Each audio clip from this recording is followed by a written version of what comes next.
മുഖ്യമന്ത്രിയുടെ രാജി ആവശ്യപ്പെട്ട് ഇന്ത്യൻ നാഷണൽ കോൺഗ്രസ് കുത്തിയതോട്ടിൽ പ്രതിഷേധ പ്രകടനം നടത്തി.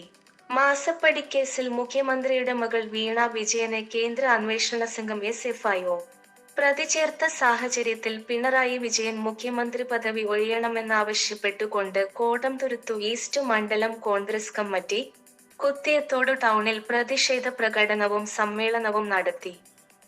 DCC general secretary advocate K Umeshan ഉദ്ഘാടനം ചെയ്തു. മണ്ഡലം പ്രസിഡന്റ് ജോയി കൈതക്കാട് അധ്യക്ഷത വഹിച്ചു.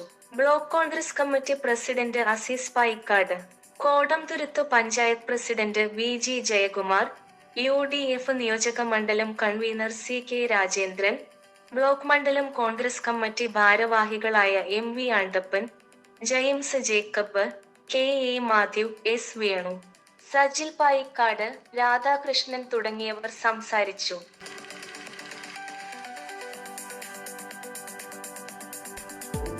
ഞാൻ മിഥ്യാകുമാരി. നന്ദി. ചാനൽ സബ്സ്ക്രൈബ് ചെയ്യാൻ മറക്കല്ലേ.